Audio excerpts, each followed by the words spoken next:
What's going on, guys? Today I am back with another hat format replay review for you all. If you guys want to send me your hat format replays, you can go down to the video description and find out all the information on how to do that. But anyways, here we have another match. This one is between Molson Canadian, who is on Blaze Fenix Geargia. It's a very spicy version of the deck that if you've never seen it before, it's definitely going to be a treat, versus Sylvan Spieler here, who is on Worm Artifact Hands, which is also a pretty cool sleeper type deck, and so this should be a very good match for you guys, and let's get into it. It looks like Molson Canadian will be the one starting this one out. Opening hands, we have Geargia, Soul Charge, MK2, Bottomless, and Chain Material. We'll talk about this card if it actually comes up. And over on the other side, we have Moral Attack, Wiretap, Ice Hand, W Nebula Meteorite, also a very crazy card, and Soul Charge, but here Molson will draw a copy of Fire Hand for turn. They will set Fire Hand, set Chain Material, set Bottomless, and pass. Here Sylvan finds a copy of Beagletech, sets Ice Hand, sets the W Nebula Meteorite, sets the Wiretap, the Moral Attack, and the Beagletech, and passes it over. Here Molson Canadian gets a copy of Fusion Gate. Normal summons MK2, specialing the Geargia from hand, overlays both for a copy of Alucard, trying to clear out some of that back row. Goes and hits a copy of Wiretap, passes it over. Sylvan gets a copy of Warning, which they'll set that and their copy of Soul Charge and pass it over. Here, Molson gets a copy of Torrential, activates the Alucard, popping the Moral Tag, very unfortunate, which that will get summoned back, popping the Alucard, and then they will set their copy of Torrential and pass it over. Sylvan Spieler finds a copy of Worm Zex, and they go straight to battle phase, attacking into the Fire Hand, which will then pop the set Ice Hand and summon a copy of Ice Hand. The opposing Ice Hand will miss timing because after getting destroyed, the Fire Hand will summon the Ice Hand, so that won't be able to trigger. Next, it looks like it's back to Molson, who draws a copy of Chain Material. Didn't they already have one? They did already have one. They switch the Ice Hand to attack and attack into the Moral Attack, using the effect to pop a back row, but that will be met with Solemn Warning to shut down the hands from spiraling out of control. And here, main phase 2, they set the Chain Material and pass turn. Sylvan gets a copy of Book of Moon, goes to battle phase, attacks in, and sets that copy of Book of Moon back to Molson, who gets another Soul Charge, activates Soul Charge, summoning the Ice Hand, Fire Hand, MK2, and Geargia, and overlays Bolt for a copy of Soulless Silver Mountain, uses the effect, targeting the Beagletech, so that will not be able to be activated while this card is on the field. Let me just make sure. It's once per turn, detach one material from this card, target one set card in your opponent's spell and trap card zone. It cannot be activated while this card's face up on the field. Correct. So then they pass it over. Sylvan gets a copy of Sanctum, normal summon Zex, uses the effect of Zex to send a Worm, which they'll send the copy of Yagan, activate Soul Charge, bringing back the Ice Hand and the Yagan. From here, it looks like they'll overlay the Ice Hand and the Zex, and to a Black Ship of Corn, which will get met with the Bottomless, switching the Moral Attack to defense position, and then setting the Sanctum. Back over to Molson, who gets a Fiendish Chain. They activate the Soulless Silver Mountain, targeting the Book of Moon, but the Book of Moon is chained to set the copy of Yagan, which does have a flip effect, kind of. It's like a pseudo flip effect that says when this card is flipped face up, select one face up monster your opponent controls, return it to the owner's hand. Next, Chain Material is activated, so let's go over this real quick.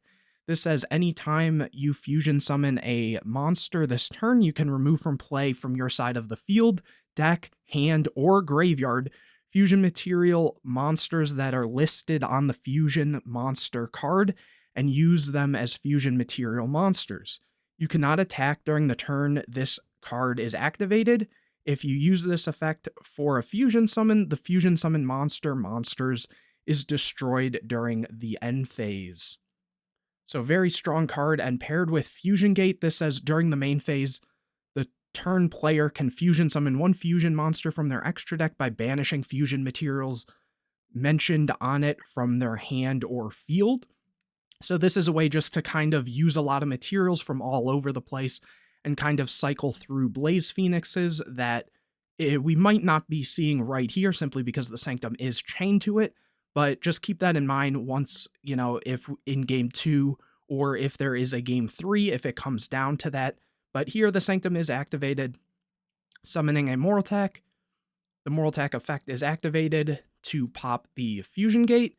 Torrential is chained to the summon of Moral Attack, so everything will leave. Here, Soul Charge is activated. Summoning Ice Hand. Very low on life here, only 200 left. Setting the Fiendish and passing. Here, Sylvan gets a copy of Ice Hand of their own. Molson gets a copy of Geargia Gear, which is very good. They still do have 2 MK2s left in deck, I would assume. Geargia usually plays 3 MK2 and 1 Geargiano, so that should still be live, I would expect, unless they aren't playing more. Here, Sylvan gets a copy of Worm Yagan, sets it, and passes. Oh no, they activate the W Nebula Meteorite, which is going to change all face-down monsters on the field to face-up defense position, and then during the end phase of this turn, change all face-up light reptile monsters you control to face-down defense position, then draw 1 card for each.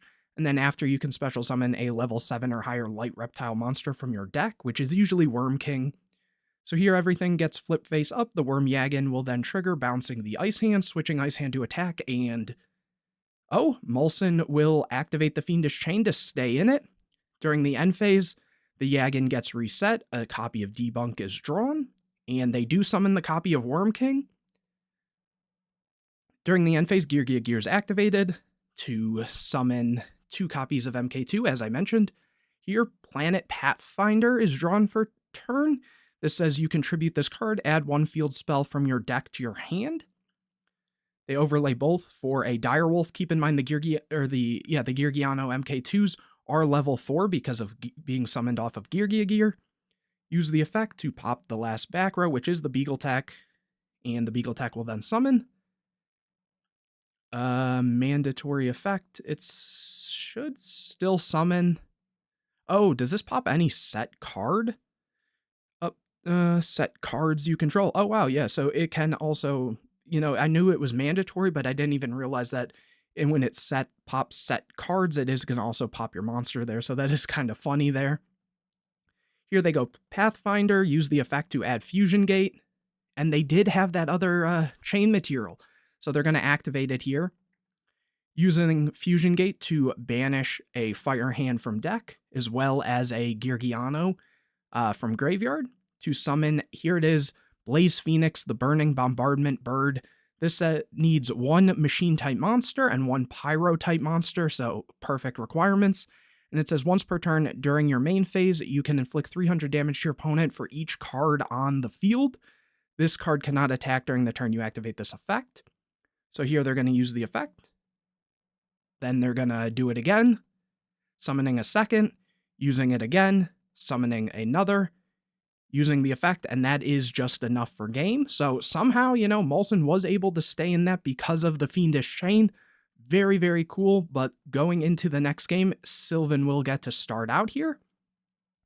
Opening hands, we see Fire Hand, Debunk, Accelerator, Bottomless, Soul Charge, and Sylvan has a copy of Compulse, Worm Kataros, which is basically a flip summon. Add a level 4 lower reptile worm monster from deck to hand, Nebula Meteorite, Artifact Sanctum, and Wiretap. Drawing for turn, another Sanctum. Here they're going to set the Kataros, set the Compulse. I would assume just about everything. Well, everything. Here Molson gets a copy of Arsenal, sets the Fire Hand, and all the traps. Here Nebula is activated, flipping the Fire Hand, Kataros effect, adds a Zex. End phase resets, draws another copy of Zex, and summons the Worm King. By the way, I didn't go over this, but this card can be tribute. The tribute summon's irrelevant here. The main effect is you can tribute 1 reptile worm monster to select 1 card your opponent controls and destroy it. Here for turn, they find a copy of Blackhorn, which is very good against Geargia, flipping the Worm Kataros, using the effect to get a 3rd copy of Zex. Using the Worm King, getting rid of the Kataros to pop a back row, which is a bottomless, then using the effect to get rid of itself to pop another back row, which is a Debunk. Summoning Worm Zex, which will send Yagin. Yagin has the ability to resummon itself in face-down defense position, sets the Blackhorn, and passes. Here, Molson gets a copy of Mind Control, which is very good. The worms are level 4s, but there is so much back row back here that I don't think that's really going to matter here. They do, however, go to battle phase trying to just start going in with the hands. That will get compulsed on the Zex, so there is... Okay, main phase 2. They're going to take the Yagin. They didn't want to attack into Yagin or redeclare or anything like that because this would bounce this to hand. Flipping the Yagin, overlaying both for an Exciton, which will get met with the Blackhorn. Summoning the copy of Arsenal gets met with a Sanctum that summons Mortal-Tack, popping the Arsenal. Back over to Sylvan, who gets a copy of Beagle-Tack and just swings in with the Mortal-Tack. Sets the Zex, sets the Beagle-Tack, passes it over. Molson gets a copy of Soul Drain, very powerful card, activates the set Soul Charge, bringing back the Arsenal, the Fire Hand, and that's it. Special summoning the Accelerator because they have the Arsenal, they say it's good. Overlay into 101, that gets met with a copy of Sanctum, and that is enough for Molson to scoop it up. Going into game number 3, so there is a game number 3. Molson will be starting this one. Opening hands, we see Breakthrough Skill, Chain Material, Planet Pathfinder, so they already kind of have the combo going. MK2 and Trap Stun, which this card's going to be really good if they do this and chain the chain material, so then, you know, they can't get responded to afterwards. And Sylvan has a copy of Fire and Ice Hand, Ignition, Needle Sealing, and Wiretap, so maybe not actually. Drawing a copy of Ice Hand for turn. Summon Planet Pathfinder, my bad. Get Fusion Gate. And here they're setting Breakthrough Skill, Trap Stun, and Chain Material. Passing it over, Sylvan gets a copy of Mortal-Tack. Sets the Ice Hand and the back row, along with the Mortal-Tack, and passes it over. Molson gets a copy of Bottomless. Sets the Ice Hand, sets their own Bottomless, and passes. Or I guess that was the Bottomless that was just drawn. Here, Sylvan got a copy of Blackhorn and sets the Fire Hand, sets the Blackhorn, passes it over. Molson gets a copy of Geargia Armor, sets it, passes. So very back and forth here. MST's drawn, but passes back over. Accelerator is drawn for turn, so that's very strong. Armor flip summoned by Molson to add an Accelerator. Here they're thinking, they go Ignition to pop the Mortal-Tack, setting another Mortal-Tack, and then be summoned back using the effect, but Breakthrough Skill is chained. They chose to hold the Wiretap, which makes sense. They probably do want to stop the chain material after that first game. But yeah. So next they go for the Accelerator, summon into a Gear Gigant that gets met with the Blackhorn, which won't be able to trigger. One, because there's no level 3s, but also just Blackhorn's Blackhorn. Here, normal summon MK2. Bring back the Armor. Special the Accelerator. That gets hit with Needle Sealing, which Molson chains Trap Stun, but that gets met with the Wiretap. So holding that Wiretap was very strong there. Accelerator triggers to add the Armor there. Yeah, because the Wiretap shuffles back the Trap Stun, and then this activates. So technically, yeah, the last thing to happen is the Needle Sealing destroying the Accelerator, so no missing timing or anything like that. And that was adding back the Armor. Here, Chain Material is activated, Fusion Gate is activated, and just keep in mind again that the Trap Stun was wiretapped, so this did resolve normally how it should, and with Fusion Gate, banishing Fire Hand, and the Pathfinder, I believe, was also banished off of that there. I think they did before to summon the Blaze Phoenix. Banishing Accelerator and Fire Hand to summon another Blaze Phoenix. And another Accelerator, and that for a third Blaze Phoenix. Using the effect, they take 27. Again, it's 300 to the opponent for each card on the field, so that's 3, 6, 9, 12, 15, 18, 21, 24, and 27. Activating the second one, that is another 27, and the third one is just enough for game, And Molson takes it with, this really crazy chain material, fusion gate, blaze, Phoenix, Geargia deck. And anyways, hopefully you guys enjoyed it. I know those were two very different decks that you don't see very often. If you did, please leave a like on the video, comment any questions or videos you want to see in the future, subscribe to the channel, hit the bell to get notified anytime I put a new video out, share this video with your friends, and don't forget to go down to the video description to find out how you can go and send me your hat format replays. But anyways, guys, I will see you in the next video.